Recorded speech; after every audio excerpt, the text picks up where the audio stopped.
Chicos, buenos días, ¿cómo les ha ido? Buenos días. Días, ¿me están escuchando? Buenos días. Días, ¿me están escuchando? Sí. Señor, Sí, señor. Bueno, vamos a empezar la clase hoy. Creo que hay muy poquitos participantes. Me están avisando cuando vayan llegando las personas para irlos admitiendo, ¿ok? ¿Sí están viendo que se está grabando la clase? Sí. ¿Están observando que la clase se está grabando? Sí. Sí, señor. Bueno, muy bien. Eh, en días pasados les subí ya las clases que hemos tenido hasta el día de hoy, para que ustedes las vayan repasando. Pudieron observarla en su Moodle, que esté funcionando bien. Son las clases de control motor, las clases de sensitivo, creo que ya la habíamos subido también. Entonces deben estar en su Moodle para que la revisen, ¿ok?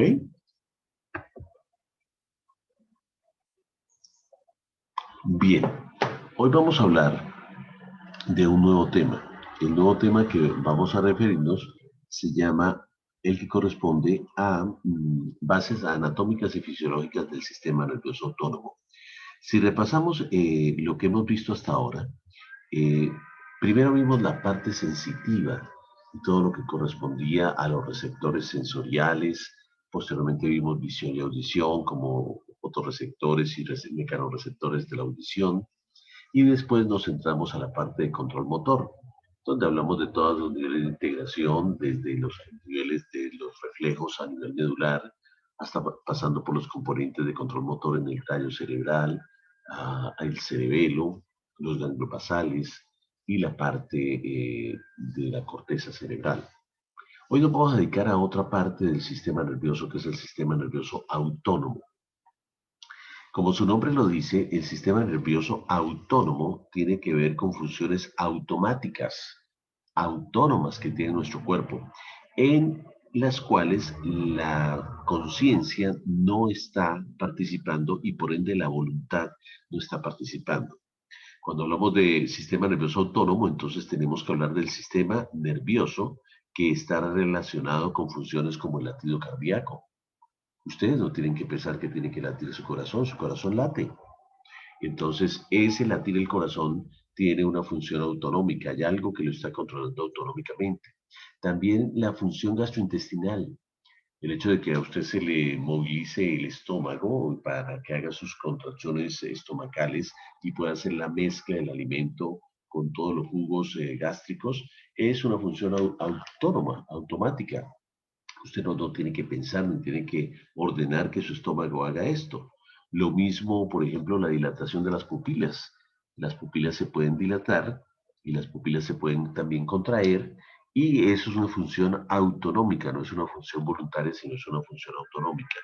Lo otro, por ejemplo, la parte respiratoria, que los bronquios se broncodilaten para que entre más aire a los pulmones, o que los bronquios se broncoconstriñan para que cierren la entrada de aire al pulmón, es una función también autonómica, es una función automática que realiza nuestro cuerpo. Entonces, las funciones autonómicas o automáticas de nuestro cuerpo no está mediada ni la voluntad, ni son fenómenos conscientes al individuo. Y estas funciones son, entre otras, manejadas por el sistema nervioso autónomo. Este sistema nervioso autónomo tiene diferentes divisiones. Tenemos una división simpática que está ubicada en el asta medio lateral de la médula espinal, o sea, la primera neurona del sistema simpático está ubicada en el asta intermedio lateral de la médula espinal. Entonces ese es un aspecto muy importante. En el asta intermedio lateral de la médula espinal, en los segmentos toracolumbares. ¿Qué significa eso? Desde el primer segmento torácico, que es T1, hasta los segmentos los lumbares L2, L3, ahí se encuentra ubicado el asta intermedio lateral de la médula espinal y ahí se encuentra ubicada la primera neurona del sistema llamado sistema simpático. Este sistema simpático es un sistema que está controlando funciones que nos obligan a estar en alerta, que nos obligan a estar preparados frente a una situación peligrosa. catastrófica, ya sea una amenaza contra la vida o una situación de una infección o de una fractura o de un trauma o de una ansiedad generalizada. Todo esto genera que se active el sistema simpático. Y este sistema simpático es un sistema entonces que nos prepara para la huida, para huir o para luchar contra una situación que puede poner en peligro nuestra vida. Y este sistema simpático se caracteriza porque gasta energía. Es un sistema que nos hace gastar energía. Recuerden que está ubicado anatómicamente en el asta intermedio lateral de la médula espinal. Recuerden ustedes que en la médula espinal tiene las astas anteriores, que son motoras, donde están las famosas motoneuronas alfa y gamma, las astas posteriores, que son sensitivas, por donde entran todos los cordones sensitivos, pero hay unos cachitos que ahorita vamos a mirar en un dibujo gráfico, esos cachitos que están en medio del asta anterior y el asta posterior son las astas intermedio laterales de la médula espinal y vuelvo a insistir, ahí están ubicadas la primera neurona del sistema nervioso simpático. La otra división del sistema nervioso autónomo es el sistema parasimpático. El sistema parasimpático tiene dos divisiones. Una que está ubicado en pares craneales, en los núcleos de ciertos pares craneales que están ubicados en el bulbo y el tallo cerebral, y se los voy a nombrar de una vez. Los pares craneales involucrados en el sistema parasimpático son el tercero, el séptimo, el noveno y el décimo. Tercer par craneal, séptimo par craneal, noveno par craneal y décimo par craneal son los nervios cuyos núcleos, que son pares craneales, esos son todos pares craneales. Los núcleos de estos pares craneales, tercero, séptimo, noveno y décimo, son los que son parte del sistema parasimpático en su división craneal. Son los que son parte del sistema parasimpático en su división craneal. Y tenemos la otra división, que es la división sacra. La división sacra está constituida por los segmentos sacros S1, S2, S3 y S4. Entonces los segmentos sacros S1, S2, S3 y S4 son segmentos en donde está la segunda porción o la segunda parte del sistema nervioso autónomo en su división parasimpática. O sea que hay una división craneal y una división sacra para el sistema parasimpático. El sistema parasimpático, al contrario del sistema simpático, es un sistema que nos ayuda a guardar energía, a obtener energía. Y una de las funciones fundamentales de nuestro cuerpo para obtener la energía es proveniente de los alimentos. Por eso el sistema parasimpático es el rey del sistema digestivo. El sistema parasimpático entonces nos ayuda a la motilidad del tubo digestivo, nos ayuda a estimular todas las secreciones de las glándulas que están unidas a ese tubo digestivo, nos ayuda en todos los procesos de digestión y absorción de las sustancias y esas que son los alimentos, y esa digestión y absorción de esas sustancias es la que nos da la energía. Por eso podríamos decir que el sistema parasimpático es un sistema que conserva energía, que nos ayuda a conservar energía. Entonces tenemos acá sistema simpático que gasta energía, sistema parasimpático que conserva energía. Y tenemos recientemente una tercera división del sistema nervioso autónomo, que se llama el sistema entérico. Resulta que se ha descubierto que hay una serie de ganglios y terminaciones nerviosas dentro de las paredes del tubo digestivo que cumplen una función autonómica al estar mediando procesos de secreción glandular y de motilidad de la pared del tubo digestivo. Entre este sistema nervioso entérico tenemos los famosos plexos de Meissner y el plexo de Auerbach. El plexo de Meissner es un grupo de terminaciones nerviosas que están ubicadas a nivel de la submucosa de la pared intestinal. Y el plexo de Auerbach, también llamado plexo mioentérico de Auerbach, son también terminaciones nerviosas, pero estas, las del mioentérico de Auerbach, como su nombre lo dice, están entre las capas musculares circular y longitudinal del tubo digestivo. O sea, en la mitad entre la capa circular y la capa longitudinal del músculo del tubo digestivo se encuentra el plexo mioentérico de Auerbach, que es un plexo muy importante para la contracción muscular del músculo liso. Luego vamos a mirar estas funciones en la siguiente diapositiva y vamos a encontrar que en la mayoría de casos, y esto póngale mucha atención, en la mayoría de casos, la mayoría de órganos de nuestro cuerpo tiene tanto una inervación simpática como una inervación parasimpática. La mayoría tiene esas dos inervaciones, una inervación simpática y una parasimpática. Y en la mayoría de casos, lo que hace el simpático es contrario a lo que hace el parasimpático. En la mayoría de casos, lo que hace el simpático es contrario al efecto que realiza el parasimpático. Luego vamos a mirar algunos de estos ejemplos para que vean lo que les estoy mencionando. Para ello, vamos a pasar a la siguiente diapositiva. Muy bien. Aquí está la siguiente diapositiva. Aquí vemos cada uno unos ejemplos de algunos de los órganos que voy a colocar como ejemplo. Aquí vamos a ver el efecto que hace el sistema simpático y aquí vamos a ver el efecto que hace el sistema parasimpático. Empecemos por las pupilas. Cuando sobre las pupilas actúa el sistema simpático, se produce una dilatación de las pupilas. Ese fenómeno de dilatación de las pupilas se llama midriasis. Midriasis es que las pupilas se nos dilatan. En cambio, cuando el sistema parasimpático actúa sobre las pupilas, produce una disminución del tamaño de las pupilas. Esta disminución del tamaño de las pupilas se llama miosis. Bueno, muy bien. Espérenme un minutico, vaya mirando esta tablita, están tocando mi puerta. Vaya mirando esta tablita para que miremos los procesos de simpático parasimpático. Ya regreso.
Sí, estoy en clase ahorita con los muchachos.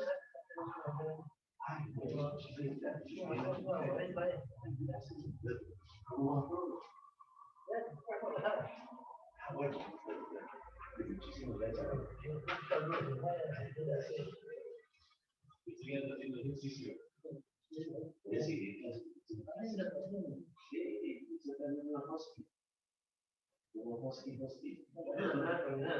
Sí, de pronto lo vamos a ver en la primera fase. Gracias, Ricardo. Bien, ¿cómo ha seguido? Bueno.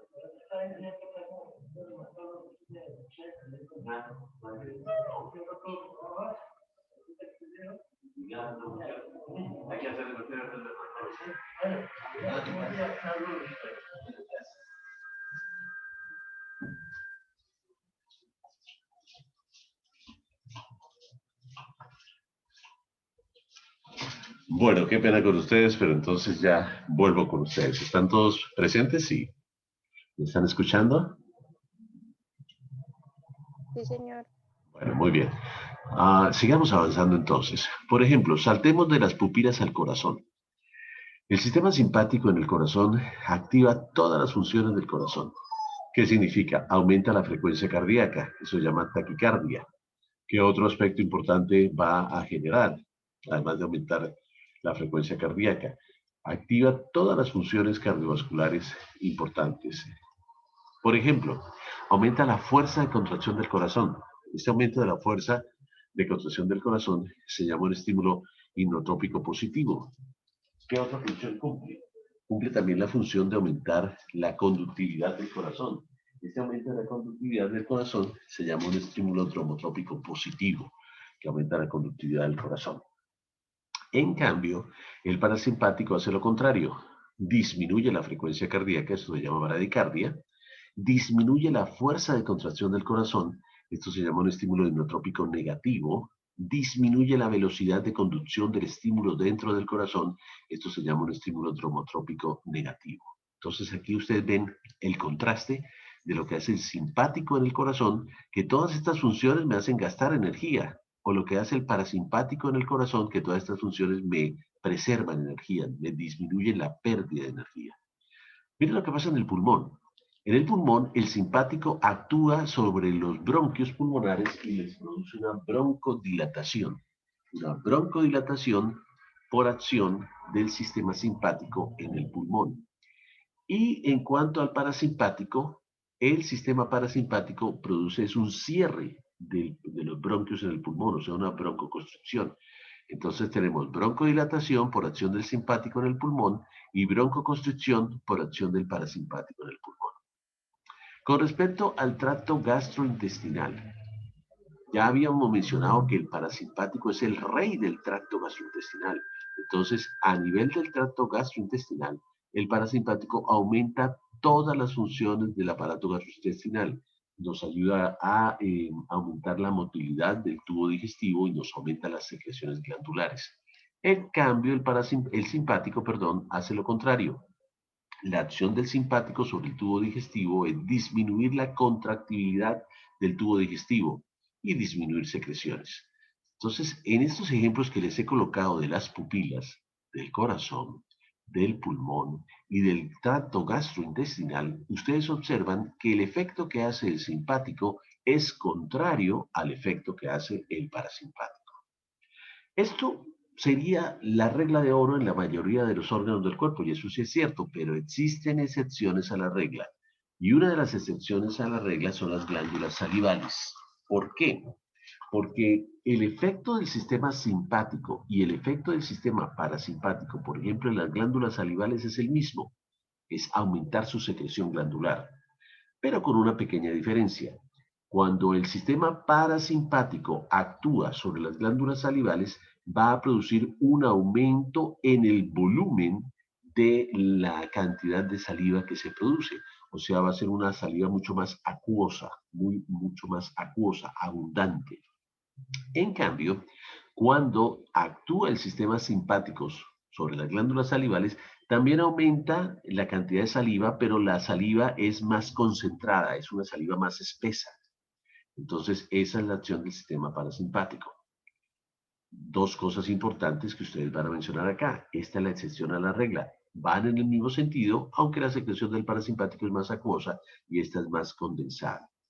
Dentro de la lectura que ustedes tienen que hacer de su libro de Costanzo de la quinta edición, van a tener que encontrarme qué otras excepciones hay a la regla, qué otros órganos en el cuerpo, al sufrir el efecto del simpático y del parasimpático, van en el mismo sentido. Entonces, eso es una de las actividades que ustedes tendrán que desarrollar de sus lecturas, comparar otros órganos cuál es el efecto que hace el simpático y cuál es el efecto que hace el parasimpático. Entonces, por favor, en sus lecturas revisen ese aspecto que es fundamental. No se queden solamente con este pequeño ejemplo, sino léanlo para que ustedes lo comparen y amplíen un poquito más de conocimientos.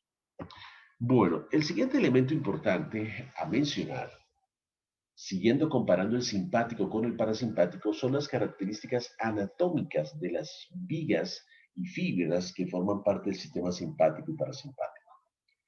Y aquí nosotros observamos, esto es una imagen de la médula espinal, es un dibujito de la médula espinal, y si ustedes se dan cuenta aquí vemos lo que es el asta anterior de la médula espinal, que es una asta motora, ustedes ya saben que aquí están las motoneuronas alfa y gamma. Tenemos el asta posterior de la médula espinal, que ustedes a este momento ya saben que es sensitivo. Por ahí llegan los cordones sensitivos llevando toda la información sensitiva. Y estos cachitos que yo les había mencionado, hoy, en el día de hoy, son las famosas astas intermedio laterales de la médula espinal. Estos pequeños cachitos son las astas intermedio laterales. Estas astas intermedio laterales habíamos mencionado que van desde el primer segmento torácico hasta los segmentos lumbares L2 y L3. Y aquí justamente en estos cachitos, que son las astas intermedio laterales, es donde está la primera neurona del sistema nervioso autónomo simpático. Ahí es donde está la primera neurona del sistema nervioso autónomo simpático. Y entonces miremos que aquí le voy a colocar esta neurona, debería estar acá, pero entonces la hice más grande para que ustedes pudieran ver. Se hace más grande para que se pueda ver. Esta es la primera neurona del sistema simpático y la segunda neurona del sistema simpático se encuentra ubicada en unos ganglios que se llaman los ganglios de la cadena paravertebral simpática. O sea, al ladito de la columna vertebral hay una serie de ganglios que forman una cadena que se llama la cadena ganglionar simpática. Y aquí en esta cadena ganglionar simpática, dentro de este ganglio se encuentra la segunda neurona del sistema simpático. Y obviamente esta primera neurona produce un axón que va a hacer una sinapsis con esta segunda neurona. A esta fibra que está antes de esta sinapsis se llama la fibra preganglionar o presináptica del sistema simpático. Obviamente, como esta segunda neurona está en un ganglio, se conoce más como la fibra preganglionar. Esta es la fibra preganglionar del sistema simpático. Ahora, de la segunda neurona también surge un axón que va a hacer una sinapsis con el órgano efector. En este caso, aquí colocan un ejemplo de un músculo. Bueno, un músculo, un órgano efector. Entonces, aquí hay una sinapsis también. Y esta fibra se llama la fibra postganglionar. Entonces, en color azul, ustedes ven la fibra preganglionar y en color rojo ven la fibra postganglionar y apenas les estoy explicando el sistema simpático, en donde la primera neurona del sistema simpático está ubicada aquí, en el asta intermedio lateral de la médula espinal. La segunda neurona está ubicada en una cadena de ganglios paravertebrales que se llama la cadena ganglionar paravertebral. Y tenemos aquí una fibra preganglionar y una fibra postganglionar. Muy bien. Si comparamos esto con la distribución de fibras del sistema parasimpático, recuerden que este sistema parasimpático no está acá. Este sistema parasimpático tiene dos divisiones. A ver cuáles serían esas divisiones del sistema parasimpático. Entonces preguntémosle a alguien que esté cabeceando y que esté dormido. Angie Daniela, ¿tú por qué estás cabeceando a estas horas tan temprano? ¿Estás con sueño? No, profe. ¿Estás despierta? ¿Me estás escuchando vivamente? ¿Estás viendo las diapositivas? Sí, señor. Bueno, si eso es cierto, Angie Daniela, cuéntame entonces, ¿dónde dijimos que estaba esta primera neurona del sistema parasimpático? ¿En qué parte del cuerpo estaba?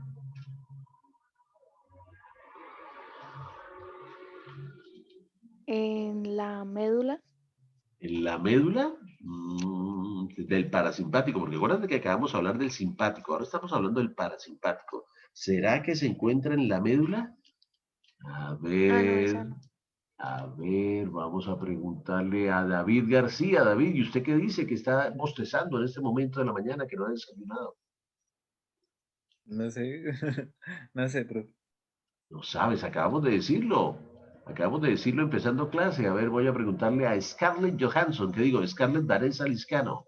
Scarlett, ¿dónde está la primera neurona del sistema parasimpático? ¿Dónde está ubicado, Scarlett?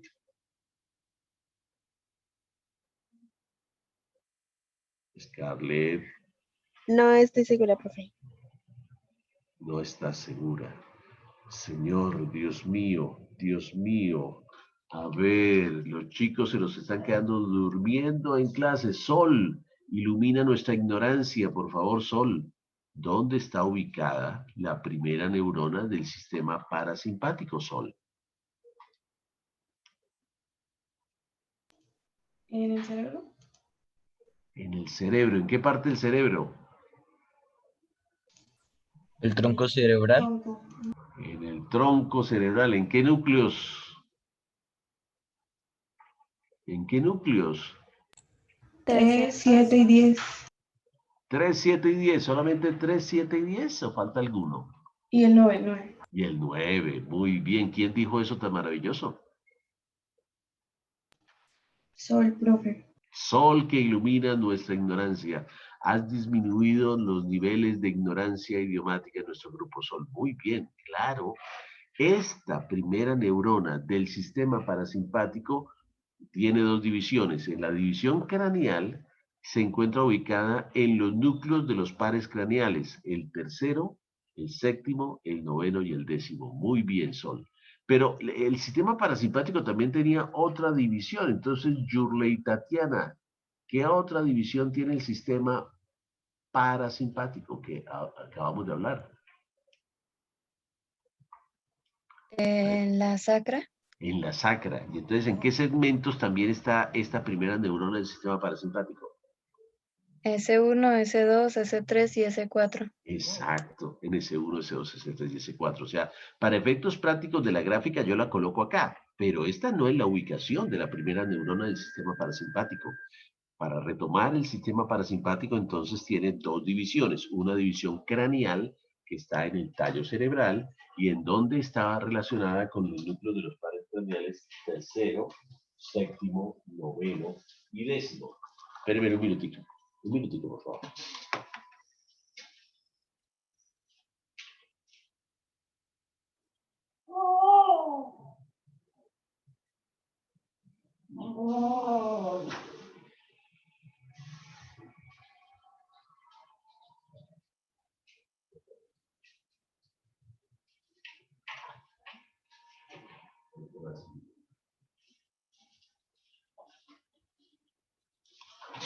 Entonces tenemos tercero, séptimo, noveno y décimo son los pares craneales relacionados con la división craneal del parasimpático, o también está en los segmentos sacros para su división sacra S1, S2, S3, S4. Si ustedes se dan cuenta, el ganglio del sistema parasimpático ya no está cerca del origen de la primera neurona, sino que está cerca del órgano efector. O sea que los ganglios del sistema parasimpático, donde se encuentra la segunda neurona, están cerca del órgano efector. Esto lleva a que la fibra preganglionar del sistema parasimpático sea muchísimo más larga que la fibra preganglionar del sistema simpático. A su vez, como el ganglio está más cerca del órgano efector, eso hace que la fibra postganglionar sea más corta en el sistema parasimpático que en el sistema simpático, donde la fibra postganglionar es más larga. Entonces empezamos a ver diferencias en la anatomía o neuroanatomía de las estructuras del simpático y del parasimpático. Ahora bien, como estamos haciendo un símil, o sea, una comparación entre el simpático, que es aquí arriba, y el parasimpático, que es aquí abajo, tenemos también que hablar de neurotransmisores. ¿Por qué tenemos que hablar de neurotransmisores? Porque es que aquí hay una sinapsis. Mírenla, aquí hay una sinapsis, que es la primera sinapsis. Y vamos a observar que aquí hay una segunda sinapsis. Luego, como la sinapsis, ustedes ya son expertos en sinapsis, es un espacio que permite la comunicación entre dos neuronas, ya sean dos neuronas o una neurona y un órgano, por ejemplo, aquí sería un músculo, que esta sinapsis se llama placa motora. Bueno, tenemos que mirar que como hay un espacio real, la comunicación tiene que convertirse en una comunicación de parte eléctrica a una liberación de un neurotransmisor. Entonces, conozcamos los neurotransmisores. Los primeros neurotransmisores que vamos a tener que conocer son los neurotransmisores preganglionares, tanto del sistema simpático como del sistema parasimpático. Y qué cosa tan curiosa, es el mismo neurotransmisor. Y este neurotransmisor se llama la acetilcolina. No se les vaya a olvidar, señores. La acetilcolina es el neurotransmisor preganglionar tanto del sistema simpático como del sistema parasimpático. La acetilcolina. Muy bien. Ahora, esta acetilcolina tiene que viajar a unos receptores que están ubicados aquí en la segunda neurona. Estos receptores para esta acetilcolina se llaman receptores nicotínicos. Se llaman receptores nicotínicos. O sea que los receptores que están ubicados en la segunda neurona y que van a recibir a la acetilcolina se llaman receptores nicotínicos. Y se llaman receptores nicotínicos porque se ha descubierto que son afines a la nicotina, afines a esta sustancia que se llama la nicotina. Y si nosotros hablamos del neurotransmisor postganglionar, aquí sí ya hay diferencias. Para el sistema parasimpático, el neurotransmisor postganglionar es el mismo neurotransmisor que está a nivel preganglionar. O sea, también es acetilcolina. O sea que para el sistema parasimpático es más sencillo. El neurotransmisor preganglionar es el mismo neurotransmisor postganglionar y se conoce con el nombre de acetilcolina. Pero ¿cuál es la diferencia? Que mientras que los receptores preganglionares de la acetilcolina son nicotínicos, los receptores postganglionares de esta misma acetilcolínica tienen otro nombre y se llaman muscarínicos. Muscarínicos acá, muscarínicos porque son afines a la muscarina. Entonces, dos aspectos importantes. La acetilcolina preganglionar también es la acetilcolina postganglionar, el neurotransmisor postganglionar en el sistema parasimpático. Y una cosa importante, que el receptor aquí preganglionar es nicotínico, mientras que el receptor aquí postganglionar es muscarínico. Ojo que les voy a preguntar ahora, que lo veo como dormidos, vamos a ver si Sol nos tiene que iluminar la ignorancia idiomática de este grupo, vamos a ver. Ahora, subamos al simpático. Ya habíamos concluido que para el simpático, el neurotransmisor preganglionar era también el mismo que del parasimpático, o sea, la acetilcolina, con los mismos receptores nicotínicos. ¿Cuál es la diferencia? La parte postganglionar. Porque en el simpático, los neurotransmisores que se liberan son de tipo noradrenalina, o sea, son neurotransmisores adrenérgicos. Y el receptor que va a recibir a esta noradrenalina se llaman receptores adrenérgicos. Siendo así, vamos a ver si este concepto quedó claro. Entonces preguntémosle a María Paula. María Paula, bienvenida. Hola, profe. ¿Estás despierta? Sí, señor. Bueno, entonces si estás despierta, dime cómo se llaman los receptores postganglionares del sistema parasimpático. ¿Cómo se llaman los receptores postganglionares del sistema parasimpático? Aquí los estoy colocando. ¿Cómo se llaman? Profe, no estoy segura es como, habías ¿Cómo? dicho que era como con nicotina, algo así, es que no lo anoté. María Paula, te hemos pillado que has cabeceado en la clase. No, señora. Ay, perdón. No, señora. A ver, vamos a preguntarle a otro compañero a ver si está en la onda de la actualidad. Rosana Caraballo. ¿En qué lugar del mundo te encuentras, Rosana? Hola, profe, en Bucaramanga, ¿En qué barrio? en el Prado. En el Prado. Estamos vecinos. Yo estoy en San Pío. Estamos aquí nomás cerquita, Rosana. Rosana, la misma pregunta para saber si están poniendo atención o están dormidos. ¿Cómo se llaman los receptores del sistema parasimpático a nivel postganglionar? Muscarínicos. Dígalo más fuerte. Muscarínicos. Exacto, para los que estén dormidos en este momento en clase, acaban de descubrir que los receptores postganglionares del sistema parasimpático se llaman muscarínicos. Muy bien. Vamos a preguntarle a ver a alguien más, a ver si están poniendo atención o no. Erika, ¿cómo estás?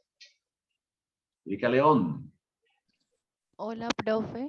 ¿estás durmiendo? No, ¿En qué lugar del mundo te encuentras, Erika? Girón. En Girón. ¿Está haciendo calorcito o frío en Girón? Frío, profe. Sí, a estas horas Girón es frío, ¿no? Bueno, entonces, Erika, pregunta. Resulta que a nivel preganglionar tenemos unos receptores para esta acetilcolina. ¿Cómo se llaman los receptores preganglionares para la acetilcolina? Tanto en el sistema simpático como en el parasimpático, que son lo mismo. ¿Cómo se llaman? Nicotínicos. Exacto, receptores nicotínicos. Receptores nicotínicos. Muy bien, perfecto. Vamos a preguntarle a un compañero, Carlos Vergel. Carlos, bienvenido. ¿En qué lugar del mundo te encuentras? Profe, yo soy en Ocaña. En Ocaña. ¿Usted es el que me va a mandar el pan ocañero que no me ha llegado? Puede ser. Bueno, por favor, ya viene Navidad. Por favor, la nota puede influirse en eso, ¿no? Mentiras, eso es una tomadura de pelo. Pero a mí me encanta el pan ocañero, eso sí es cierto. Bueno, Carlos Vergel, ¿cómo está el clima en Ocaña? Frío, profe, muy frío. ¿Muy frío? Bueno, sí, estamos en ola de invierno en todo el país. Bueno, si yo le preguntara a Carlos, que le voy a hacer una descripción y usted me dice, este sistema se caracteriza porque la fibra preganglionar es más corta y la fibra postganglionar es más larga. ¿A qué sistema me estoy refiriendo, Carlos?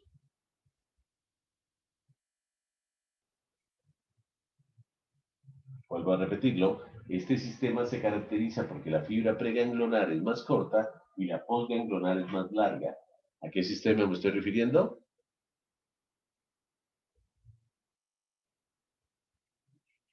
Se quemó el pan en Ocaña. A ver. No, no sé, profe, la verdad. Claro, durmiendo en Ocaña. Con ese frío uno no hace sino dormir, ¿verdad? A ver, Anderson, salve usted la patria. ¿A qué sistema me estoy refiriendo cuando digo que la fibra preganglionar es más corta y la postganglionar es más larga? Anderson. Al sistema nervioso simpático. Al sistema nervioso simpático. Sin lugar a dudas, estamos viendo esta misma diapositiva. Estamos diciendo que la fibra preganglionar es más corta y la postganglionar es más larga. Esto es el sistema simpático. Yo estaba aquí refiriéndome al sistema simpático. Muy bien. Y la última pregunta para seguir avanzando, vamos a preguntarle a Ángel Mauricio. ¿En qué lugar del mundo está usted, Ángel Mauricio?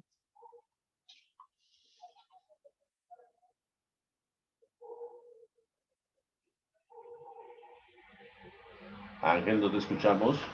Prende tu micrófono. ¿En qué lugar del mundo estás, Ángel Mauricio? ¿Alguien sabe si Ángel Mauricio se quedó dormido viendo la clase? Pareciera que sí. Entonces vamos a pedirle a alguien, a Ángel como que está escribiendo. Sí, ¿qué está diciendo Ángel? ¿Alguien que me lea? Profe dice que no tiene micrófono. No tiene micrófono, está desde Tunja, está en la nevera. Bueno, vamos a darle la oportunidad a Ángel Mauricio utilizando nuestra tabla Ouija, que entonces se comunica con los espíritus del más allá que no tienen micrófono. Ángel Mauricio, a ver, alguien que nos lea lo que va a escribir Ángel Mauricio en la tabla Ouija. Le vamos a preguntar a Ángel Mauricio cómo se llaman los receptores postganglionares del sistema simpático. Alguien que me diga qué ha escrito Ángel Mauricio desde Tunja. ¿Cómo se llaman los receptores postganglionares del sistema simpático? ¿Cómo se llamarán? ¿Qué dice la tabla Ouija? Silencio absoluto. ¿Qué dijo la tabla Ouija, chicos? ¿Qué dijo Ángel Mauricio? ¿Cómo se llaman los receptores? Que no sabe, profe. Que no saben. No, perdimos ahí la tabla Ouija. No, Ángel, tienes que estar pilas porque lo estamos mencionando aquí en clase. A ver, Angie Daniela, sálvanos de esta ignorancia idiomática. Angie, Señor, ¿cómo se llaman los receptores postganglionares del sistema simpático? Angie. Los adrenérgicos. Exacto, Angie. Has disminuido un poquito nuestro nivel de ignorancia en estos temas. Muchas gracias, Angie. Claro que sí, son los receptores adrenérgicos. Esto lo tienen que repasar, chicos, porque aquí hay varios conceptos. Primero, las características de la longitud de las fibras. Segundo, dónde está la primera neurona y dónde está la segunda. Tercero, cuál es el neurotransmisor preganglionar de estos sistemas y cuál es el neurotransmisor postganglionar. Y cuarto, a qué receptores llegan estos neurotransmisores. O sea, hay muchísima información que tendrán que repasar para entender el sistema simpático y el parasimpático. Y por ende también para entender la función de cada uno de ellos en los diferentes órganos, que hemos dicho que son funciones contrarias en la mayoría de los órganos, pero hay ciertas excepciones.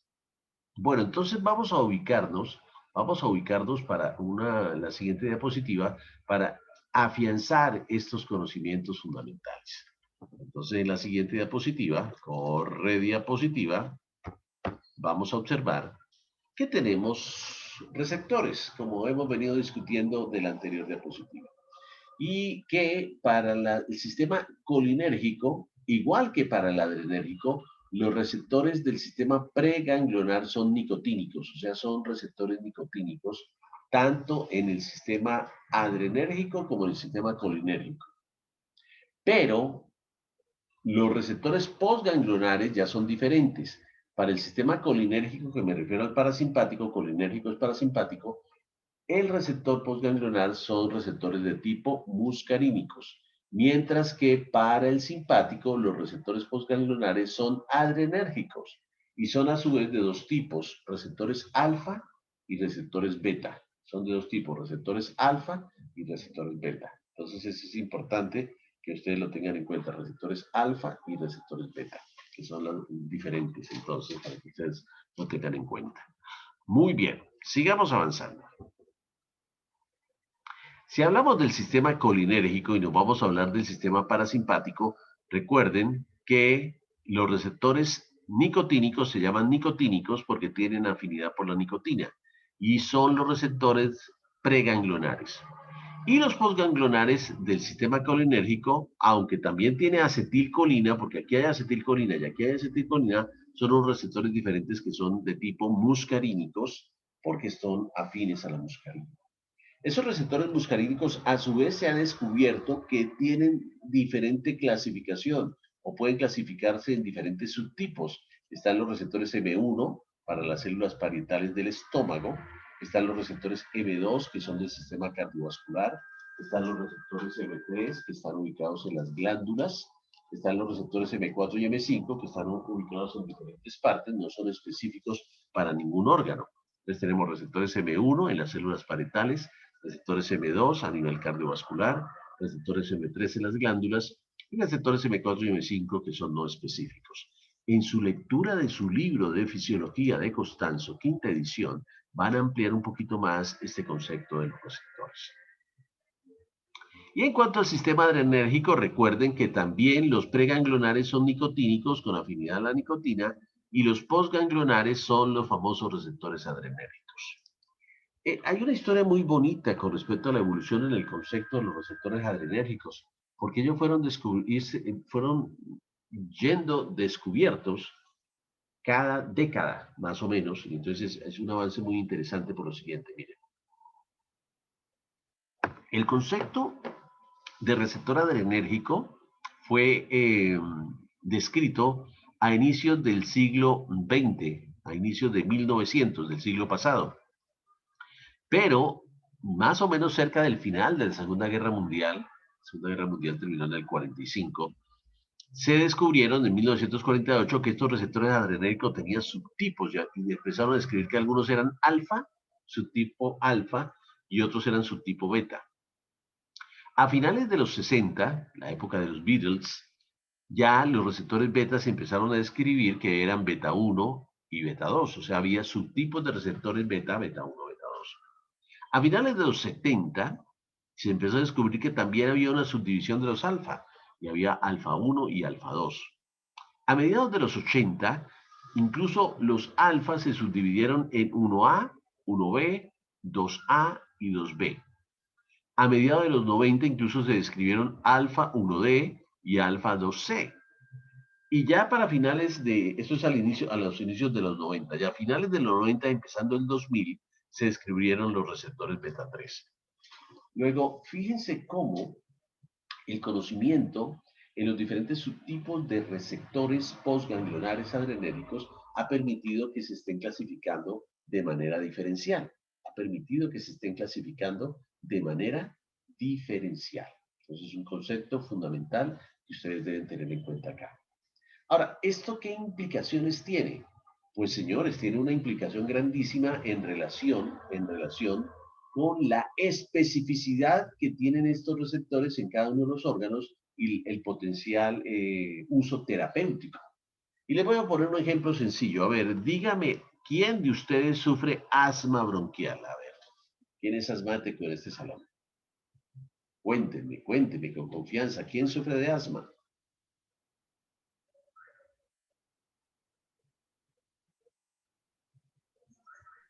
¿Nadie es asmático?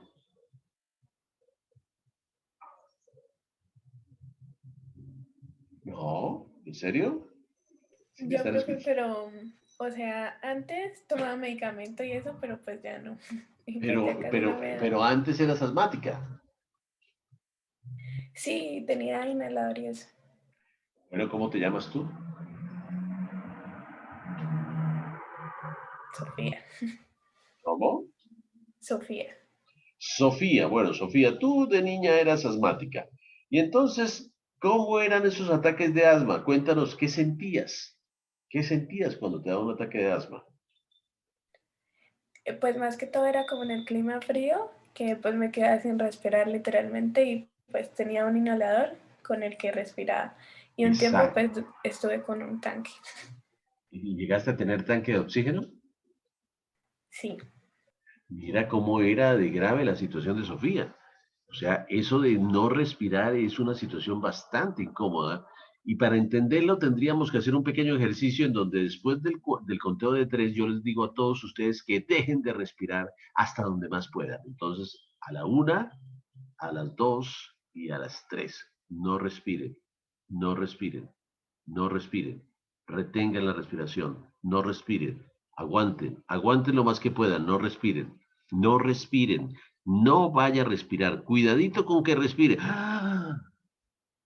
¿Qué sienten cuando yo les digo que ustedes no respiren? Sol, que iluminas mis oscuridades. ¿Tú qué sientes? Profe, me empieza a doler la cabeza. Te empieza a doler la cabeza, ¿verdad? Claro. Si uno no respira, empieza a tener una mala circulación de oxígeno en el cuerpo, entre ellos el cerebro, y empieza a dolerte la cabeza. Muy bien. María Paula, ¿tú qué sentiste? Profe, es que yo estoy como mala de la gripa, entonces sentí que me ahogo. ¿Qué sentiste que te ahoga? ¿Y esa es una sensación bonita, placentera, que uno se sienta que se ahoga? No, profe. Para nada, es una sensación desagradable, es una sensación de ansiedad, de angustia. Entonces uno tiene que entender que los asmáticos tienen una situación en donde es muy desagradable, en donde es muy fastidiosa, en donde genera ansiedad, dificultad para respirar, dolor de cabeza, y donde si no se maneja en forma adecuada el asmático puede morir de un ataque de asma. O sea que eso es una situación crítica. ¿Qué inhalador utilizaba mi querida compañera asmática en sus épocas, cuando se daba bala de oxígeno? ¿Cómo llamaba el inhalador? ¿Se acuerda? Uy, no, profe, fue hace mucho. Yo creo que debió ser salbutamol. ¿Tenía algún efecto adverso ese inhalador? ¿Te producía algún síntoma adicional a destaparte las vías aéreas? Pues yo digo que de tanto usar eso fue que me dio como rinitis y me salió una bolita en la nariz. Ajá. Bueno, yo diría que no fue de tanto usar eso, sino que parte del asmático, cuando el asma se recupera, queda rinítico, porque es un alérgico, es una persona alérgica. Entonces, en las primeras etapas puede hacer una respuesta severa de asma y ya después de que el organismo se va acostumbrando, entonces ya no es asmático, sino es rinítico. O sea, el rinítico alérgico es un componente que forma parte del asma. Bueno, les voy a Profe, contar una historia. Sí, pregúntame. puede ser al revés, o sea, que un rinítico termine desarrollando asma. Sí, también puede ocurrir. Puede ocurrir que tú tengas una reacción rinítica inicial y después termines haciendo asma. Las dos cosas pueden ser compatibles. O tú puedes empezar como asmático y terminar como rinítico, o puedes empezar como rinítico y terminar como asma. No significa que todo rinítico necesariamente tenga que terminar en asma o todo asmático necesariamente tenga que terminar en rinitis, pero sí hay una relación porque son ambas enfermedades alérgicas, ¿verdad? Bueno, este cuento es para contarles lo siguiente, señores. Pónganme mucha atención. Hace unos años, los pacientes asmáticos deberían inhalarse con una sustancia que se llamaba el salbutamol, que no se llamaba, que aún se sigue usando. Y las EPS, eso es lo que les dan a los pacientes, salbutamol. Es un medicamento que lleva muchos años, pero es un buen medicamento en el sentido de que era eficaz, eficiente, porque el paciente se sentía ahogado y se utilizaba el inhalador, disparaba, ya me siento como mejor. ¿Por qué se sentía mejor? Porque ese salbutamol es un adrenérgico. ¿Y qué le hace el sistema simpático adrenérgico al pulmón? Vamos a preguntarle a alguien que esté dormido. Karen Alexa, ¿en qué lugar del mundo te encuentras? Karen Alexa, la Tierra llamando a En Marte. Bucaramanga, En Bucaramanga, Karen. ¿En qué parte de Bucaramanga, Karen? en el centro. En el centro. Bueno, Karen. Entonces, Karen, si nosotros decimos que nos estamos ahogando, no respiramos bien, en teoría entonces las vías aéreas respiratorias, los bronquios están cerrados y yo aplico una sustancia mágica que me hace que entre el aire al pulmón. ¿Qué es lo que está haciendo y qué sistema está activando? Está abriendo ¿Abriendo qué? por donde pasa la respiración. Por donde pasa la respiración. ¿Cómo se llaman esos tubitos por donde pasa la respiración en el pulmón, Karen Alexa? Esos tubitos tienen nombre. ¿Cómo se llaman? Los... Empieza por B No larga. Bronquios. Los bronquios, los bronquios. Alguien le sopló por allá en la casa, ¿no? ¿Quién gritó bronquios? Dígame, ¿quién No, fue? nadie. Nadie. Alguien dice que nadie, pero hay alguien que está acompañándonos. ¿Cómo se llama su acompañante en clase? No, profe, nadie. Ah, bueno, Es que quién usted lo había sabe. dicho antes. Bueno, bueno, los bronquios. Muy bien, entonces, ¿quién es el sistema que dilata los bronquios? ¿Cómo se llamará ese sistema que dilata los bronquios que tú ya aprendiste hoy en la función del sistema autónomo? ¿Cómo llamas el sistema que dilata los bronquios? ¿Cómo se llama? El simpático. El simpático. Luego ese tubito mágico que tiene ese inhalador debe tener una sustancia que es una sustancia simpático-mimética. Y cuando yo hablo de una sustancia simpático-mimética, yo estoy hablando de un agonista simpático, o sea, es una sustancia que lleva una función de activar el sistema simpático que hace que los bronquios se dilaten. Y va a actuar sobre unos receptores en los bronquios que se llaman los receptores beta 2. Los receptores beta 2 son receptores que están ubicados en los bronquios y que frente a un estímulo adrenérgico se activan y dilatan los bronquios. Y ese es el famoso salbutamol. El salbutamol es una sustancia que actúa sobre los bronquios y estimula a los receptores beta 2 y produce broncodilatación y se siente uno menos ahogado y se recupera del asma. Desafortunadamente, ese salbutamol no era específico solo para receptores beta 2, sino que también estimulaba receptores beta 1, receptores beta 1 que están en el corazón. Entonces, en muchas ocasiones, cuando el paciente se inhalaba salbutamol, sí sentía mejoría de su ahogo, sí sentía mejoría de esa broncoconstricción, pero terminaba haciendo taquicardia. Entonces le daba una palpitadera, como si le saliera el corazón. A ver, nuestra compañerita asmática en la infancia, ¿se acuerda si alguna vez se le intentó salir el corazón después de haberse inhalado salbutamol? Sí, me pasaba mucho. ¿Qué sentías en el pecho, en el corazón? Como mucha presión y el corazón como acelerado. Acelerado, se le salía el corazón, pero era un efecto adverso porque ese medicamento actuaba tanto en los receptores beta 2 de los bronquios como en los beta 1 del corazón.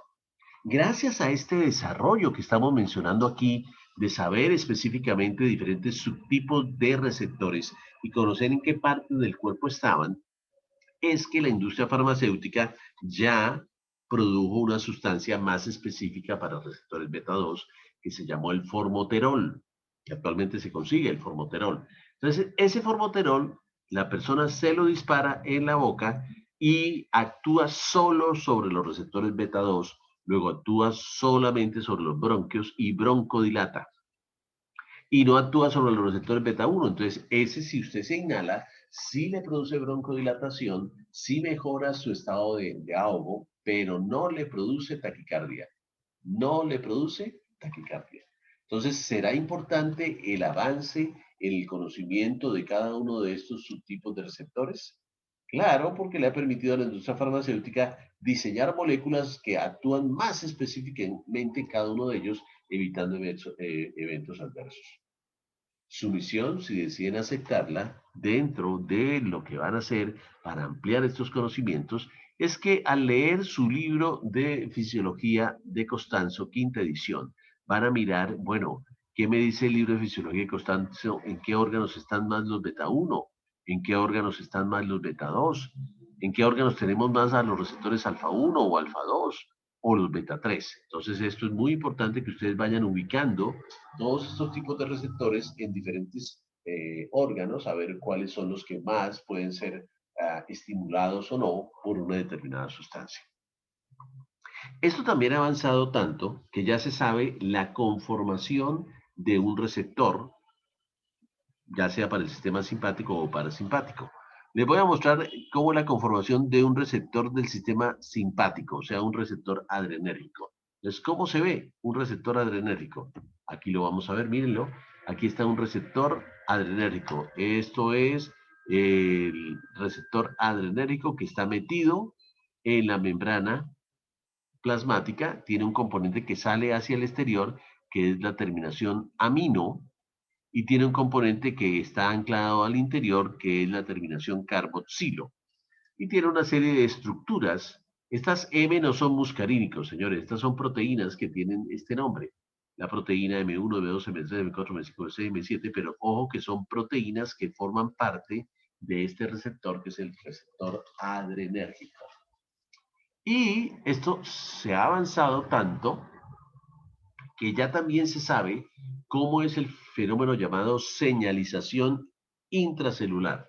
O sea, cómo, por ejemplo, esta que sería la noradrenalina o la adrenalina, llega y se ubica en el receptor adrenérgico, y al ubicarse en el receptor adrenérgico activa a unas proteínas que se llaman las famosas proteínas G, la proteína G alfa, G beta y G gamma, y al activar a estas proteínas se activan y activan a un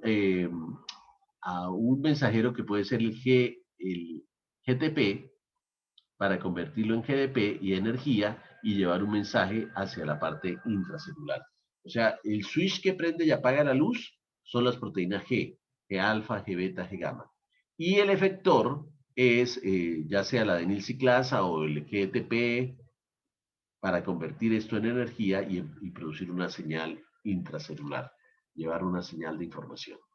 Ha avanzado tanto esto, chicos, que, por ejemplo, ya tenemos clasificados los receptores alfa 1, alfa 2, beta, y ya sabemos cuál es la proteína G que está ligada a este receptor. Por ejemplo, la proteína GQ está ligada al receptor alfa 1. La proteína GI está ligada al receptor alfa 2. La proteína GS está ligada a los receptores beta. Y el efector es para la proteína GQ ligada al receptor alfa 1, es la fosfolipasa. Para la proteína GI ligada al receptor alfa 2, es la adenilciclasa y los canales de calcio y potasio. Y para la proteína GS, cuyo receptor es el beta, está la adenilciclasa y los canales de calcio. O sea, ya sabemos incluso cómo es que ese mensaje de señalización va a activar qué tipo de proteína G y cuál va a ser el efector que va a ser su papel fundamental. O sea que se ha avanzado muchísimo en el conocimiento de lo que corresponde específicamente en este caso a un ejemplo para el sistema simpático. Ahora bien, para complicar un poco más el asunto, y no es que lo quiera complicar, pero para complicar un poco más el asunto, yo ya les había hablado de una división simpática y una división parasimpática, unas fibras preganglionares y unas fibras postganglionares. Pues esto tiene algunas cosas adicionales. Entonces, pongamos atención. Este es el sistema simpático y este es el sistema parasimpático. Para el sistema parasimpático no cambia. Tenemos una primera neurona que está ya sea en los núcleos del tercero, séptimo, noveno y décimo par craneal, en su división sacra, o que está en los segmentos medulares S1, S2, S3 y S4.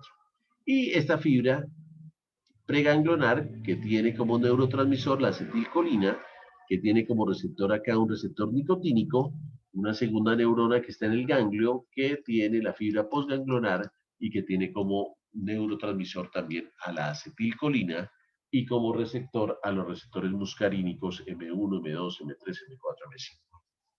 O sea que el sistema parasimpático que está acá sigue siendo el mismo.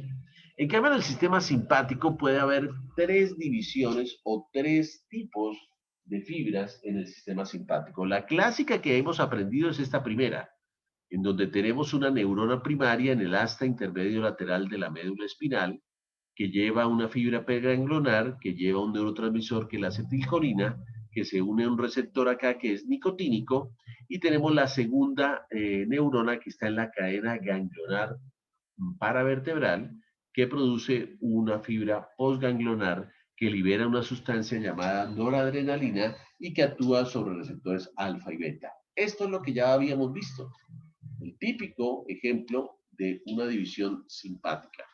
Pero la división simpática también tiene otros dos subtipos. Hay un sistema que se origina desde T1 hasta L2, L3, por eso se llama que forma parte del sistema simpático, sin embargo tiene neurotransmisor acetilcolina pre y acetilcolina post, o sea, se parece más al sistema parasimpático. Entonces, este sistema se llama el sistema colinérgico simpático. Se llama colinérgico porque tiene acetilcolina de lado y lado, y se llama simpático porque está ubicado anatómicamente en el asta intermedio lateral de los segmentos T1 a L2, L3. Este sistema que se llama el sistema colinérgico simpático es el sistema que me inerva glándulas y vasos sanguíneos. Es el sistema del simpático que me inerva glándulas y vasos sanguíneos. Y la tercera división del sistema simpático en cuanto a su estructura neuroanatómica es el sistema simpático cuya primera neurona está en el asta intermedio lateral de la médula espinal, envía una fibra preganglionar cuyo neurotransmisor es acetilcolina y es la que inerva a la médula adrenal. A la médula adrenal o médula suprarrenal, de esa glándula que es la glándula suprarrenal. Y es solamente una fibra preganglionar, porque al inervar a esta médula de la corteza suprarrenal, de la glándula suprarrenal, la médula, va a liberar una sustancia que se llama la adrenalina. O sea, la adrenalina, gran parte de la adrenalina que está circulando en nuestro cuerpo, gran parte de la adrenalina que está circulando en nuestro cuerpo, viene de esto que se llama la médula suprarrenal. Espérenme un segundo minutico. Médula suprarrenal.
No,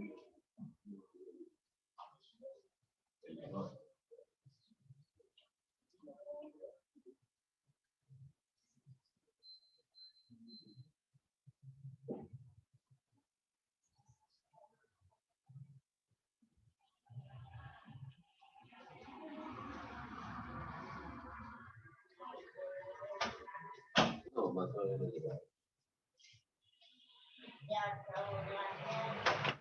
Sigo en clase. Bueno, muy bien, muy bien. Entonces vamos a seguir avanzando. Vamos a seguir avanzando. El siguiente paso fundamental es colocarles un ejemplo de la acción del sistema simpático y del sistema parasimpático. Y este ejemplo lo vamos a colocar acá y en una situación particular que tienen muchas personas, que se llama el presíncope o el síncope. ¿Qué es el presíncope o qué es el síncope? El presíncope es la sensación inminente de que uno va a perder la conciencia, que se va a desmayar. Y el síncope es que se desmayó. Entonces una persona, por ejemplo, está haciendo fila en un banco y cuando de pronto le da la pálida, que llamamos nosotros, se pone pálido, sudoroso, frío y ¡pum!, se desgonza en la fila. O cuando usted estaba haciendo la izada de bandera en el colegio y entonces estaban todos en fila y de pronto alguno de los compañeros se siente pálido, sudoroso y se va escurriendo hasta que ¡pum!, se cae. ¿Quién de ustedes, levante la mano, ha sufrido alguna vez en su vida un presíncope o un síncope?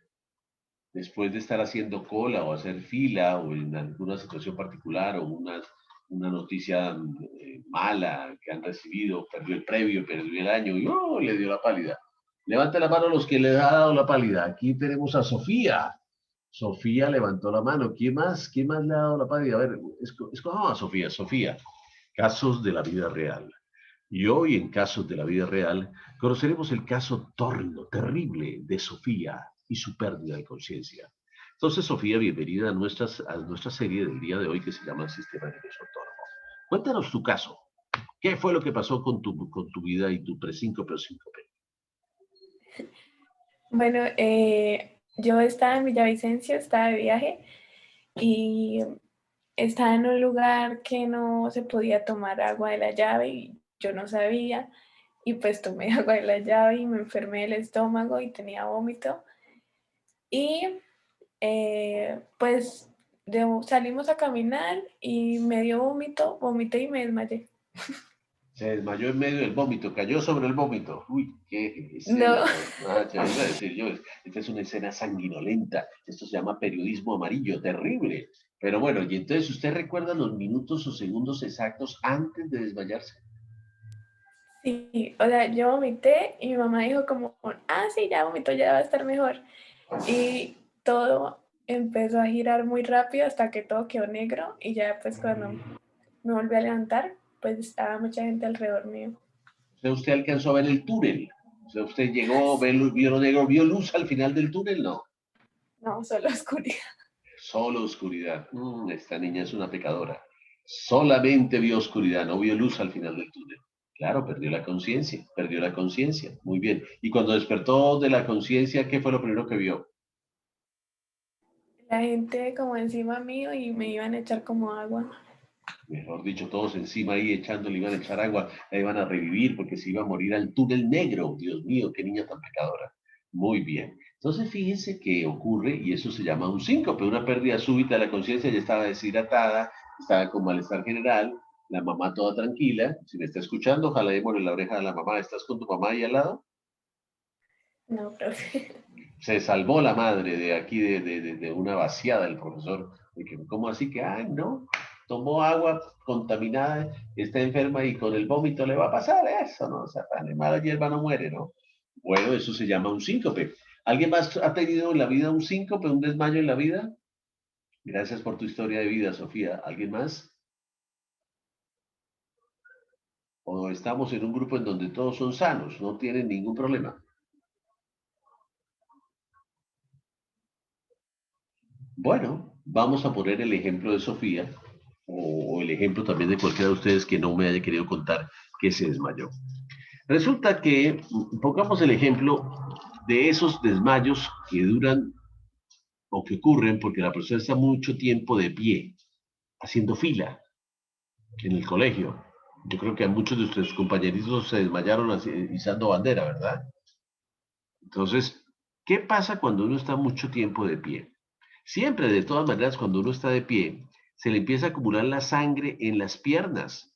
Se llega a decir que uno puede llegar a acumular entre 300 a 800 centímetros cúbicos de sangre en las piernas por estar mucho tiempo de pie. Y esa sangre que se empieza a acumular en las piernas, pues disminuye la cantidad de sangre que le llega al corazón. La cantidad de sangre que le llega al corazón se llama precarga. Y cuando uno está mucho tiempo de pie, pues al acumularse sangre en las piernas, se disminuye la precarga. Luego una persona que dura mucho tiempo haciendo fila para izar la bandera, cada vez que pasa el tiempo ahí, firmes, por favor, que viene la bandera, los himnos nacionales, el discurso, etcétera, vamos a darle honor a los que fueron los más obedientes este bimestre, etcétera. Bueno, y usted ahí, y pasan las horas, y pasan las horas, y más sangre se acumula, y más sangre se acumula en las piernas. Pues obviamente la precarga, o sea, cantidad de sangre que le llega al corazón disminuye. Muy bien. Esta cantidad de sangre que llega al corazón, que disminuye, pues va a hacer que obviamente se le intente bajar la presión arterial y se le intente bajar el gasto cardíaco. El gasto cardíaco es la cantidad de sangre que usted expulsa. Obviamente, si a usted le llega menos sangre, pues va a expulsar menos sangre. Entonces el gasto cardíaco se le va a bajar y la presión arterial se le va a bajar. Voy a abrir la puerta que están hoy tocando. Hoy es el día de mis visitas. Desde las 5 de la mañana me están visitando. Espérame, ya abro y seguimos.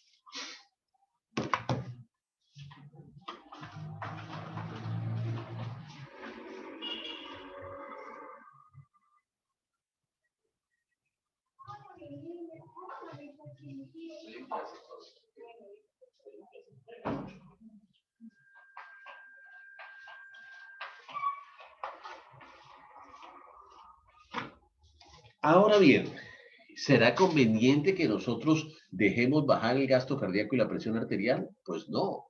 Debe existir algún sistema que nos ayude a controlar esta bajada del gasto cardíaco y la presión arterial por estar mucho tiempo de pie.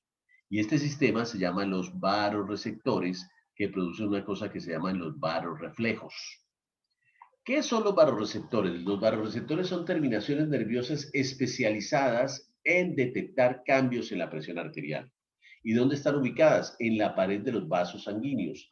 El principal vasoreceptor que nosotros tenemos se llama el seno carotidio. Y el seno carotidio está ubicado sobre la carótida. Si todos ustedes se tocan la manzana de Adán, que es la tráquea, y deslizan alrededor de la tráquea, al ladito de la tráquea, unos deditos, ahí van a encontrar un pulso que es en la carótida. A ver, todos tóquense la carótida de un solo lado, van a sentir un pulso enorme que es la carótida. Si lo están sintiendo, si están tocándose el cuello, a ver, vamos a preguntarle a Laura Camila, ¿te estás tocando el cuello? ¿Te estás sintiendo la carótida, Laura? Sí, profe. Laura, sí, bueno. Entonces sube un poquito hacia arriba como buscando hacia la mandíbula, hacia el ángulo de la mandíbula. Y vas sintiendo esa carótida y te vas a dar cuenta que cerca al ángulo de la mandíbula, ascendiendo por el cuello, sintiendo la carótida, hay una dilatación de esa carótida. Se palpa como una bolita. Esa dilatación de la carótida se llama el seno carotidio. Y ese seno carotidio es el que detecta cambios en la presión arterial y produce lo que llamamos los vasorreflejos. Ahora, dos cosas importantes. Ese seno carotidio lleva información hacia dos áreas que están en el tallo cerebral, en el bulbo raquídeo sobre todo. Un área que se llama el área cardioinhibitoria y otra área del bulbo raquídeo que se llama la zona vasomotora. Luego tenemos un área cardioinhibitoria y un área vasomotora. Un área cardioinhibitoria que es parasimpática. Ojo con este concepto. La cardioinhibitoria es un área parasimpática. Y un área vasomotora que es un área simpática. Un área vasomotora que es un área simpática. Y miren lo que hace el vasorreflejo. En términos generales, el vasorreflejo está estimulando a la zona parasimpática, o sea, a la zona cardioinhibitoria. Y en términos generales, el vasorreflejo está inhibiendo a la zona vasomotora. A su vez, la zona cardioinhibitoria me está inhibiendo a la zona vasomotora. Entonces, estas relaciones son muy importantes. Este barorreflejo hace que esté estimulando la zona cardioinhibitoria, pero esté inhibiendo la zona vasomotora. A su vez, la zona cardioinhibitoria me inhibe a la vasomotora. Muy bien. Y el barorreflejo va a disparar más o menos dependiendo de esta respuesta. Si a mí se me baja el gasto cardíaco y se me baja la presión arterial, el barorreceptor disminuye su descarga. Si a mí se me sube el gasto cardíaco y se me sube la presión arterial, el barorreceptor va a aumentar su descarga. O sea que la descarga del barorreceptor está en relación con el gasto cardíaco y la presión arterial. Si a mí se me baja el gasto cardíaco y se me baja la presión arterial, yo bajo la descarga del barorreceptor. Si yo subo el gasto cardíaco y subo la presión arterial, se me sube la descarga del barorreceptor. Entonces, en este caso, que yo estaba haciendo fila, estaba haciendo izada de bandera, y se me acumuló la sangre en las piernas y se me bajó la precarga y se me bajó el gasto cardíaco y la presión arterial, pues en mi barorreflejo va a disminuir su descarga. Al disminuir su descarga, estimula menos al parasimpático e inhibe menos al vasomotor. A su vez, el cardioinhibitorio está inhibiendo menos al vasomotor. En pocas palabras, cuando a mí se me baja la descarga del barorreceptor, yo libero a Willy, libero la zona vasomotora y produzco una respuesta simpática. Produzco una respuesta simpática. La baja del barorreceptor me estimula menos a la cardioinhibitoria, me inhibe menos a la vasomotora, y la cardioinhibitoria inhibe menos a la vasomotora, luego liberan a la vasomotora. Y la vasomotora, como es una descarga simpática, me va a ayudar a aumentar el gasto cardíaco, a aumentar la presión arterial, a aumentar la frecuencia cardíaca, a aumentar la conducción. Esta es la respuesta normal. Esta es la respuesta normal. Entonces, una persona que está mucho tiempo de pie y que se le va a bajar el gasto cardíaco y la presión arterial, al disparar una respuesta compensatoria simpática, compensa y vuelve y sube el gasto cardíaco, y vuelve y sube la presión, y vuelve y sube la frecuencia, y el paciente no se desmaya. Eso es lo normal, no se desmaya. ¿Qué es lo anormal? ¿Por qué algunas de las personas se desmayan? Porque tienen en el corazón unas fibras que se llaman las fibras C, despiertas.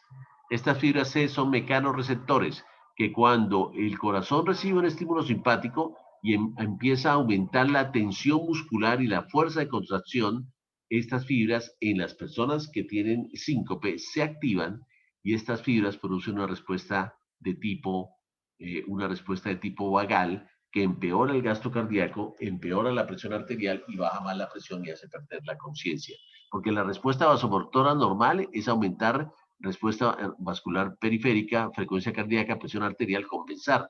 Pero en el caso de los barorreceptores, en vez de irme a una respuesta simpática, me va a una respuesta parasimpática y me empeora la disminución del gasto y la presión. Y al llegar menos sangre al cerebro, el cerebro se protege desconectando las funciones del cerebro de la conciencia y haciendo que la persona vea ese hueco negro y oscuro que veía la compañera y pierda la conciencia.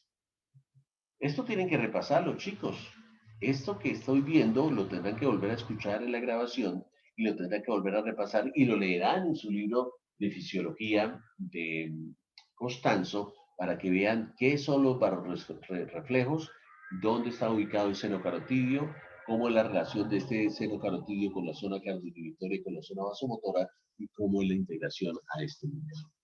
Muy bien, este es el ejemplo para mirar cómo el parasimpático dado por la cardioinhibitoria y el simpático dado por la vasomotora están interactuando sobre el corazón para producir en algunas ocasiones mayor estímulo adrenérgico o en otras por la fibra C mayor estímulo colinérgico o parasimpático. Muy bien. Ya finalizando la charla del día de hoy, voy a mencionarles que este sistema simpático y este parasimpático, que es el sistema nervioso autónomo, envía a su vez información a núcleos superiores que están ubicados en el hipotálamo. Y a su vez, el hipotálamo le responde enviando información del hipotálamo hacia el sistema nervioso autónomo. O sea que hay una relación bidireccional entre hipotálamo, sistema nervioso autónomo y sistema nervioso autónomo hipotálamo. Información del sistema nervioso autónomo va al hipotálamo e información del hipotálamo va al sistema nervioso autónomo para hacer esta integración. Pero a su vez, tenemos información del sistema neuroendocrino que lleva información al hipotálamo y recibe información del hipotálamo. O sea, estos son los dos grandes sistemas que nos controlan el ambiente interno de nuestro cuerpo, el sistema nervioso autónomo y el sistema nervioso neuroendocrino, donde están las hormonas. ¿Les parece que esta relación entre el sistema nervioso autónomo y el hipotálamo y viceversa es una relación complicada o no es complicada? ¿Qué opina Laura Isabel? ¿Tú piensas que esta diapositiva es difícil de entender, Laura Isabel? No, señor. No. María Fernanda, ¿tú qué opinas? ¿En qué lugar del mundo estás tú, María Fernanda? Bucaramanga, profe. ¿En qué parte de Bucaramanga, María Fernanda? Albania.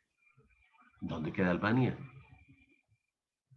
Cerca de Álvarez y el Prado. Cerca de Álvarez Prado, o sea, somos vecinos. María Fernanda, tan cerca y tan lejos. Mira, estamos nomás. Albania, a ver. ¿Usted conoce Los Venados? El nuevo conjunto residencial. Sí, sí, por ahí. Y Albania queda al ladito, detrás de Los Sí, Venados. sí, detrás. Ah, bueno, estamos cerca. Los Venados, conozco Los Venados porque es un nuevo conjunto, lo más de bonito. ¿Cómo te pareció Los Venados? ¿Están bonitos o no? ¿Lo conoces? Sí, súper lindo. Sí. Sí, unos bonitos apartamentos, ¿no? Bueno, ahí entonces estás tú, al ladito, en Albania. Bueno, entonces, María Fernanda, ¿te parece complicada esta diapositiva que estamos mostrando aquí o te parece manejable?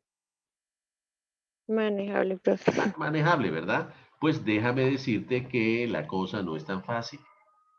Porque mire, aquí está el hipotálamo y todos estos núcleos que veo acá se llama sistema nervioso autónomo. Entonces te tengo que decir que hay núcleos de entrada de la información del sistema nervioso autónomo y hay núcleo de salida. El núcleo de entrada de información al sistema nervioso autónomo, que todo esto es el sistema nervioso, núcleos del sistema nervioso autónomo, es el núcleo del tracto del haz solitario, que lleva información del noveno y el 10º par craneal e ingresa la información al sistema nervioso autónomo. Y hay otra serie de núcleos donde se hace integración de esta información, como es el núcleo de la formación reticular medular, el locus ceruleus, el núcleo del rafe dorsal y el núcleo ambiguo y núcleo motor dorsal del vago. Este núcleo ambiguo y núcleo motor dorsal del vago son los núcleos que sacan la información, o sea, es la eferencia, y la eferencia se da por el 10º par craneal. O sea, llega información por el núcleo del tracto del haz solitario y sale información por el 10º par craneal. Y obviamente, aquí hay información que además sube al hipotálamo y hay información que además sube al sistema límbico. El sistema límbico es el sistema de las emociones. Entonces, cuando usted ve a una persona que le llama mucho la atención, que le parece agradable, que está muy simpático o simpática, usted empieza a aumentar el simpático, justamente, empieza a darle taquicardia. Y yo no sé por qué cuando veo a esta persona me da taquicardia, se me ponen las manos frías, empiezo a sudar, se me dilatan las pupilas, wow. Entonces todo eso son emociones. O yo estoy en el previo, no sé, no estudié bien, Dios mío, yo estoy sudando, Dios mío, estoy como con taquicardia, estoy con temblor, ¿será que me voy a comer este previo? Dios mío, ese es el sistema límbico y este sistema límbico me está modulando al hipotálamo y me está modulando las emociones. Nadie le está diciendo que le dé taquicardia, ni nadie le está diciendo que sude o que se le aten las pupilas, pero es una activación del sistema simpático dado por las emociones. Y hay una serie de neurotransmisores para complicar el asunto. Aquí hay noradrenalina, 5-hidroxitritamina, aquí está vasopresina, aquí está somatostatina. Entonces, fíjate la cantidad de relaciones que hay de esto que es el sistema nervioso autónomo, cuya entrada es por el núcleo del tracto del haz solitario, noveno y 10º par craneal, cuya salida o eferencia es por el 10º par craneal y cuyos niveles de integración hacen que incluso información llegue al hipotálamo y al sistema límbico. O sea, esto que parecía tan sencillo se hace un poco más complejo en esta diapositiva.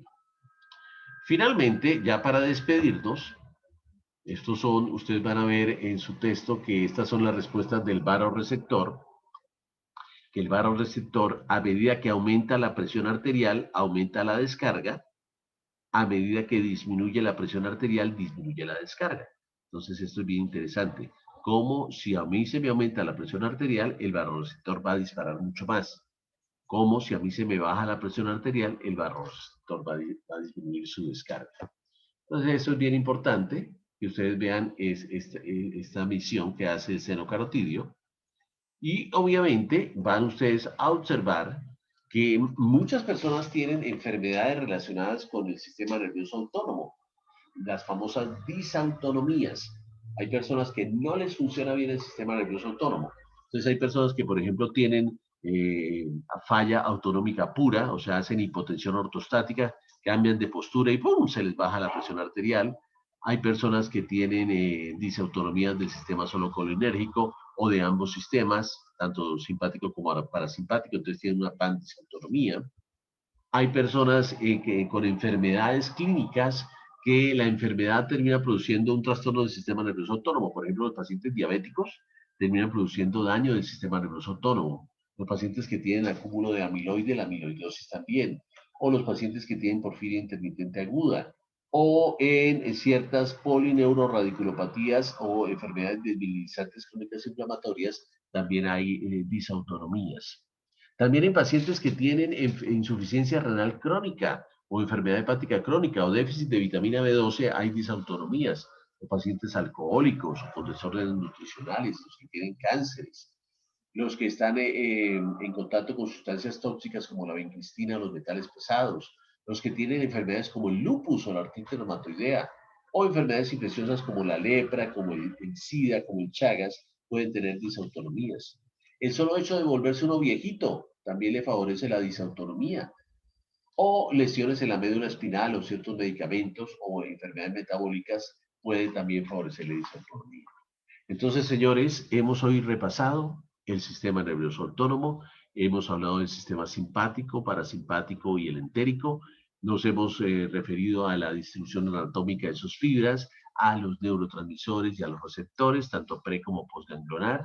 Hemos hablado además de la función en cada uno de los diferentes órganos del cuerpo. Hemos visto que la mayor parte hacen una función contraria al simpático al parasimpático, pero algunos órganos la hacen en el mismo sentido. Hemos visto los subtipos de receptores, la manera en que se hace la señalización intracelular. Hemos visto un ejemplo típico de un nivel de integración cardíaco cuando hablamos del síncope. Y hemos definitivamente hecho también el conocimiento de que este sistema nervioso autónomo está constituido por muchos núcleos que hacen papel también de interacción con el hipotálamo y que es el sistema límbico, que es el sistema de las emociones. Señores, ¿hay alguna pregunta? Su misión, si deciden aceptarla, es no quedarse con la clase. Esto apenas es un abrebocas, como una orientación, como una motivación, pero ustedes lo que tienen es que ir a leer el libro, su libro de Fisiología de Costanzo, ver primero títulos y subtítulos, ver las gráficas en detalle, leerlas y entenderlas y después leerse todo el capítulo. Señores, muchas gracias. Nos veremos la próxima semana, donde encontraremos el próximo jueves a las 6 de la mañana una clase que se llamará Fisiología del Sistema Cardiovascular. Que tengan un buen día, chicos. Nos vemos. Yo les subo ahora la grabación. ¿Sí? ¿Pregunta? Una pregunta. Sí, ¿qué capítulos hasta ahora debemos leer del libro? El capítulo de control motor, porque ustedes ya vieron control motor. ¿Ustedes ya les evaluaron visión y audición o no les han evaluado visión y audición en previo? No, profe. Entonces también tienen que leer visión y audición. ¿Ustedes ya les evaluaron sensorial, sensitivo, somático? ¿O eso se evalúa para este previo? Sí, en ¿Cómo? este previo. Para este toca. Entonces tienen que leer sensitivo, sensibilidad somática, tienen que leer audición y visión, tienen que leer control motor y tienen que leer autónomo. Poquita cosa tienen que leer, ¿no? Y deberían ya estar leyendo, ¿no? Así que lean, por favor, ¿ok? Bueno, muy bien. ¿Alguna otra pregunta, chicos?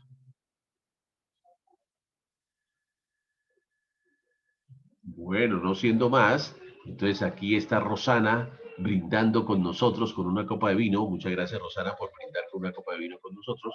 Y voy a detener la grabación